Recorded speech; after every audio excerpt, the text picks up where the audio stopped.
Chapter 53, Chapter 8, Part 3.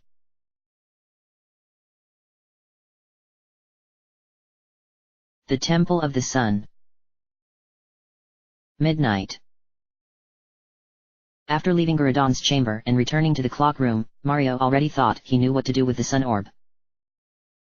One of these other rooms had a pedestal in it, right? He recalled. And it looked like the perfect size to fit this thing. So after turning the clock hand and rotating the floor one more time, the group was able to head into the first hallway where the pedestal was waiting. Sure enough, it had a small indentation in the top that seemed like the perfect fit for the orb. Alright, well, here we go, said Mario, taking out the sun orb and placing it on the pedestal, bracing himself for whatever was about to happen. Except absolutely nothing happened. That was boring, Stubba pouted. Mario blinked. But I'm sure this is where it goes. What else are we supposed to do? Oh, look here, Mario. There's a sign on the wall, said Dulia, pointing at something on the far wall that he hadn't noticed. Sure enough, there was a small plaque there that had what looked like ancient writing engraved in it. What does that say? Mario wondered, walking up and getting a look. With the power of the sun, the sands of time will flow. He drew back. What does that mean? Well, the part about the sun is obviously talking about this thing, said Gwynplaine, nudging the sun orb. So that must mean something happens when you put it here. The sands of time. Mario thought it over before pausing. Wait a minute. He reached into his pocket and pulled out the Aeon hourglass, staring at it. But there's not even any day or night in this place. What would this possibly do? Only one way to find out, Hanner said, looking eager. Realizing his partners were all watching him expectantly, Mario gave an awkward shrug and turned the hourglass over. He wasn't expecting much, but as the sand fell through the glass, the whole thing suddenly started to glow, and his eyes widened in surprise as a blinding flash lit up the room. The Temple of the Sun. Midnight. Mario blinked, his eyes open and looked around cautiously. He didn't know what he was expecting to see, but at first glance it seemed like there was no change in the room. Did that do anything? I'm not sure, Maisie admitted as the others looked around. Well. Wait a minute, Mario. Didn't you open this chest already? Mario looked at where the chest had been sitting, and sure enough, it was no longer opened. Curious, he kicked it open and this time found a jam and jelly waiting inside. Well, that has to mean something. We had better have a look outside. So after taking the sun orb back with them, figuring they'd need it again in the future, they opened the door and stepped back into the clock room. And stopped in surprise. Whereas the room had been covered in warm colors before, now the walls were all colored dark blue with splashes of purple. Instead of suns adorning the room, now there were decorations of countless sparkling stars on the walls, with a few silvery crescent moons here and there. We did move, Mario said breathlessly. At least, I think we did. What's going on here, anyway? How is it this room is affected by the hourglass? I don't know, dude, but I think we know where that chick's brother is now, Ferdinand said uneasily, pointing directly ahead. Just like in the sunlit version of the room, there were two other doors that could only be reached by rotating the pathway. And one of those doors had a bright silver padlock on it. Mario swallowed hard. Great. Just great. Reluctantly, he did the same thing he had done the first time and turned the hand on the clock, rotating the pathway to the second door. Just like before, it led to a short hallway with a chest containing a temple key, though this one was silver rather than gold. They then returned to the main room and Mario turned the hand yet again, causing the pathway to lead right up to the locked door. I'm starting to get dizzy from all this spinning, Hanner groaned, leaning against a wall and clutching her stomach. And I really ain't in the mood to fight another one of them things, Snatchel sighed resignedly. Even though we're obviously gonna win. Mario turned to him. Obviously? You sound pretty confident. Well shoot, we're awesome, ain't we? Mario shook his head. Well, if that's the case, we had better hurry up and win, he decided, putting the temple key in the lock and unlocking the door. As he pushed the door open, his partners warily followed behind him as he stepped into the room beyond. He was briefly taken aback by how gorgeous it was. The walls and the ceiling looked just like a real night sky, dotted with stars, creating the illusion that they were outside in a wide open space. But it was a bit hard to concentrate on that when there was a giant dark blue phoenix towering over them. Stubble let out an eep. Unable to help himself, and Dulia whimpered, "Oh no." "Who are you?" the large bird demanded, sounding every bit as peeved as his sister. "Who dares intrude upon the lair of Garudark, one of the great sentinels of this temple?" Gazing up at him, Mario saw that this phoenix was just as large and beautiful as Garudon, but his plumage was colored a vast deep blue. As he unfurled his wings, Mario saw that his feathers were laced with silver and covered in countless points of sparkling light, as though they contained a sky full of stars. Even though he had been expecting it, Mario still felt himself growing nervous. Actually, these are the Guardians of Day. We came here looking for you because... Well, actually, your sister sent us over here." Unfortunately, that just served to make Garudark angrier. "Blasphemers!" he snarled. "How dare you claim yourselves to be the Guardians? How dare you taint my sister's name? I shall punish you for this insolence." Everyone groaned and braced themselves as he flapped into the air. "If you truly are the Guardians," he declared, "then you should be able to best me in combat. Now defend yourselves." He swooped out of the air, but this time the heroes were better prepared, and as they all quickly jumped out of the way, Gwynplaine pulled out his phone. "Okay, that's Garudark, the second one of the Sentinels. He's pretty much the same as his sister, only difference being he's got lower attack and higher defense, so he's harder to take out. He's also got moon powers instead. I dunno what that's supposed to mean, but whatever. Let's just waste this guy." Mario wasted no time doing just that, racing up to Garudark as he came swooping down again and busting out a power bounce right on his head. The dark phoenix let out an angry squawk and started shaking his head around, throwing Mario off before he had done much damage. "It will take more than that to do me in," he sneered, attempting to give Mario a smack with his wing. Luckily Mario had learned from their last battle and quickly jumped backwards, narrowly avoiding the hit. While Garudark was distracted with the portly plumber, Hannah ran up from the left and started throwing hammers, striking the huge bird in the side. But it hardly seemed to do anything. Garudark turned to glare at her. "You think to harm me with as feeble an attack as that?" he sneered, immediately lifting off and zooming at her. Hannah had just enough time to grow very pale before screaming and running out of the way. Mario started growing discouraged. "Great. This guy's awfully resilient, isn't he?" he muttered. "Ferdinand, I think that's your cue. You can count on me, man." The bumpty cheered, springing into action. He flapped into the air after Garudark, pelting him with a bunch of rapid-fire beak jabs while the Dark Phoenix was distracted with picking off the other partners. He shrieked in pain from Ferdinand's sudden attack, spinning around and sending his assailant flying across the room with one swipe of his wing. "It's time to put you whelps in your place," he shouted, generating a countless number of sparkling moon shards that streaked off and pelted Mario's team. As before, all they could do was wince and defend themselves against the blows. The attack wasn't as strong as his sister's, but it was still enough to slow them down. "All right, you done with that yet? Then let's get down to business," Snatchel said once the attack had slowed, racing up and bowling right into the giant bird. Garudark let out a cry as the attack sent him flopping over onto his back. But not for long. Before Snatchel could get out of the way, Garudark suddenly lashed out and pinned him to the floor under his huge foot. "You will pay for your foolhardiness." Maisie suddenly looked furious. "Just what do you think you're doing?" she shouted at Garudark, running up and blowing an enormous pollen storm cloud right in his face. He let out a strangled squawk as the sickly-looking pollen instantly inflicted him with confusion, causing him to start staggering around the room and release his hold on Snatchel. He sat up and looked sheepish. "Phew. Thanks for that." Maisie smiled cheerfully. "I was just returning the favor." "Guys! Stop flirting and get over here!"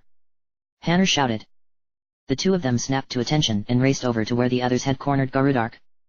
Gwynplaine drove him into the floor with a merciless multi-bonk, and then Stubba tried to wail on him with his club, but the Phoenix's defense was high enough that his attack couldn't do a thing. "Oh, no," the little club moaned. "Just leave it to me," said Dulia, letting loose an ear-splitting howl against Garudark. He shrieked and flapped his wings as the noise forced his defense down. Unfortunately, it also snapped him out of his confusion. That was a mistake, I fear, he growled as he glared down at Dulia, who grew a very frightened look and started shaking. But before he could do a thing to her, Stubba came out of nowhere and whacked him with his club, briefly taking him out of commission. Tee-hee. This is really fun. Stubba giggled. Garudark quickly straightened up and glared at the entire party. That does it. You've pushed me this far. Now suffer the consequences. Before the group could stop him, he opened up his wings. Lunar burst. Oh no. F. Hannah screamed as she and everyone else panicked and ran away, knowing what was coming. In an instant, a huge, blinding beam of moonlight came crashing down to the ground, so powerful that it shook the whole room and threw the entire fleeing party off their feet. Thankfully no one was directly hit, but it still left them all sprawled on the ground in a daze. Ugh. Alright, this guy wants to fight with pizzazz. Well, he's not the only one who can do that. Mario muttered as he got to his feet. Are you ready, Dulia? Of course I'm ready. Dulia said determinedly, racing loyally up to Mario. Garudark just stared at them as they grabbed hands, not understanding what was happening until it was too late. Fire away! Garudark let out a cry of shock as dozens of flames suddenly burst into life around the two of them, circling around them faster and faster before finally shooting off and slamming into the huge bird. He screamed as the flames engulfed his body, frantically flapping his wings before his strength finally gave out and he collapsed to the ground with a loud crash. Remind me why we don't do that more often, said Snatchel. Dulia sighed in relief. That was too close. As the flames flickered and died, Garudark wearily lifted his head up and gave them all a scrutinizing look. So it's true, then, he groaned. My sister was right about you. You are the guardians. Told you, man, said Ferdinand, shaking his head. Very well, then, said Garudark, standing up and ruffling his feathers. Since you have proven yourselves, I will follow my sister's example and lend you my power. But I expect you to roust that blasphemer King Shroud with all of your might. Hannah gave a salute. You got it. That's our job, after all. Just like before, Garudark opened up his wings and caused a glowing sphere of light to materialize in front of him. As it floated over, Mario opened up his hands and caught it, and the glow died away to reveal the object was a bright silver. That is the moon orb. When the time comes, use it together with the sun orb. He stood back and unfurled his wings. Now make haste. The fate of our world rests on all of you. There was a bright flash of moonlight, and as it faded, they saw that Garudark was gone as well.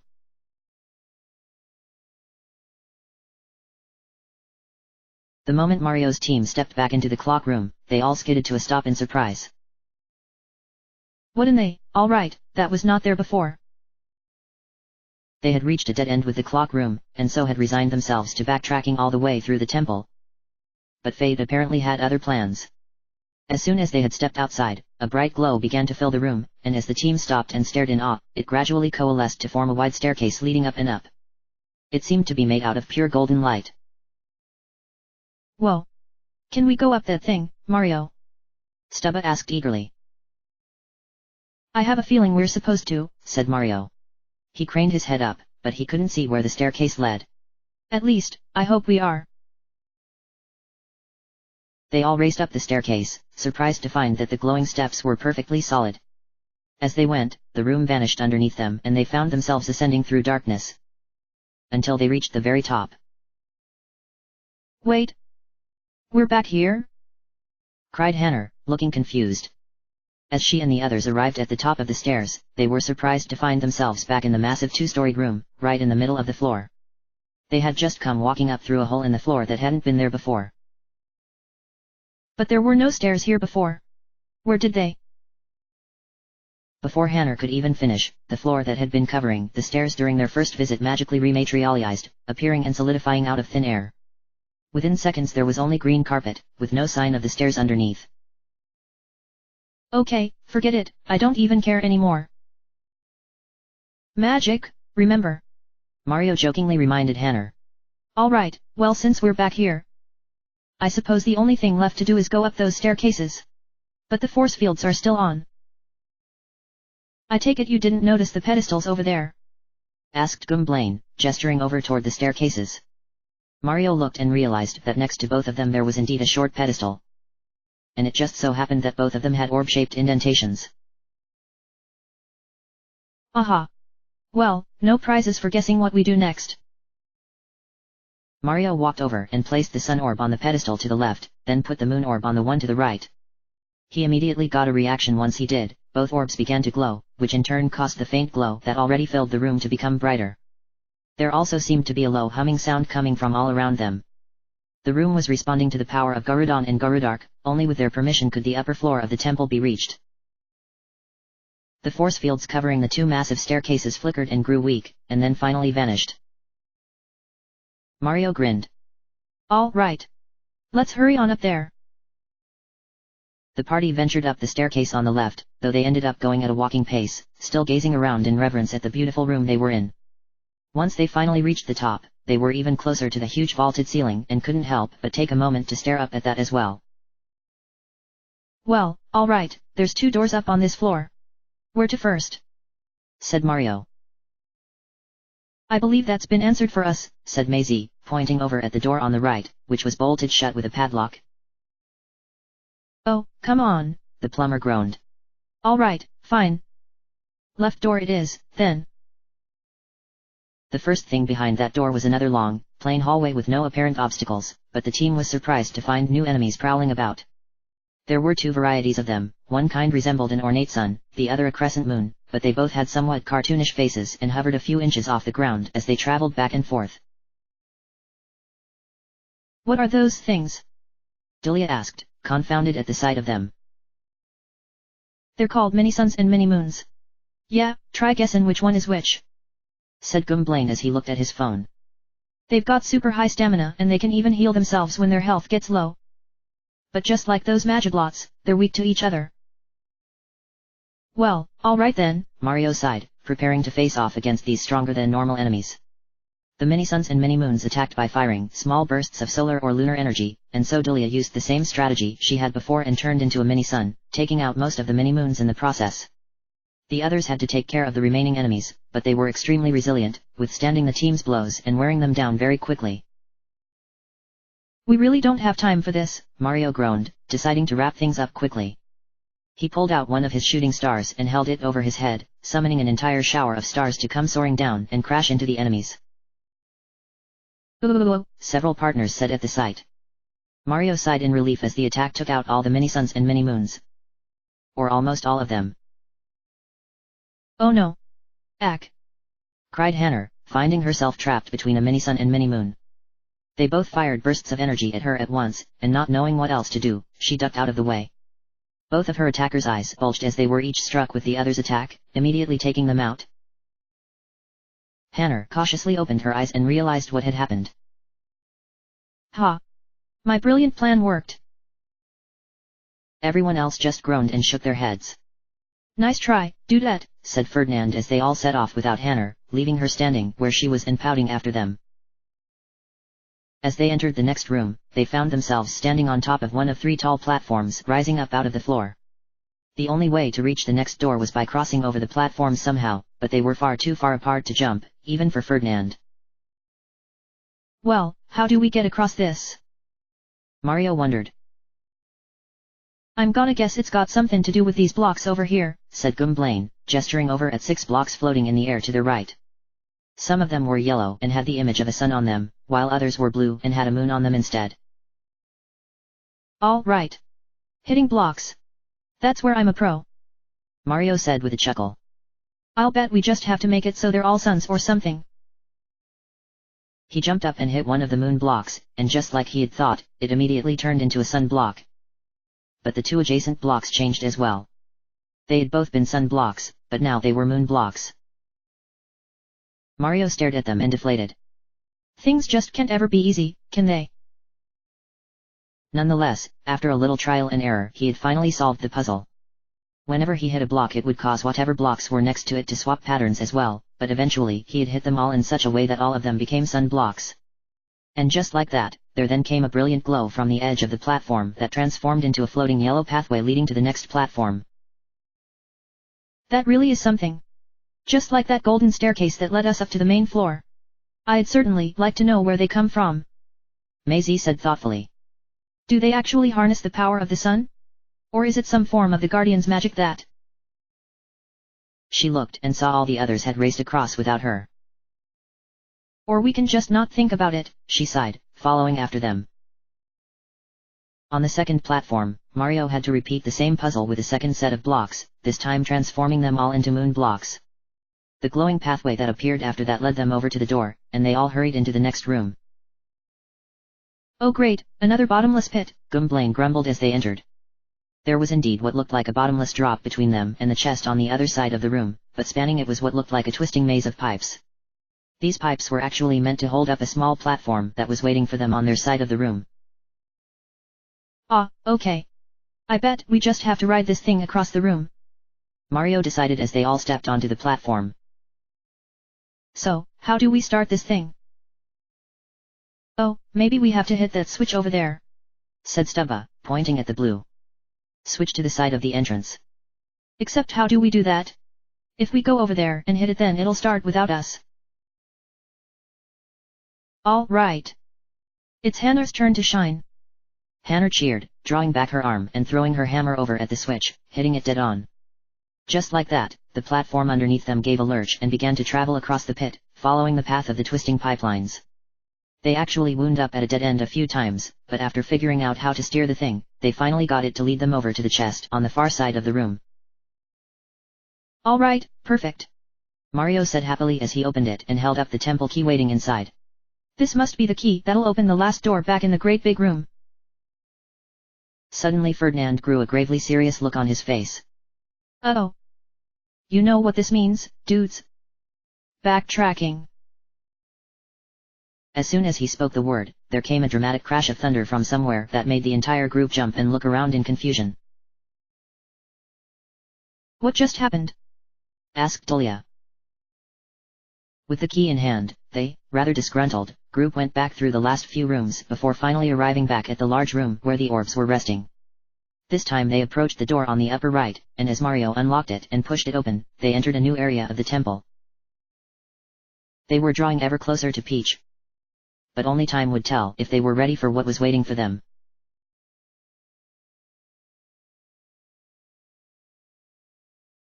End of chapter.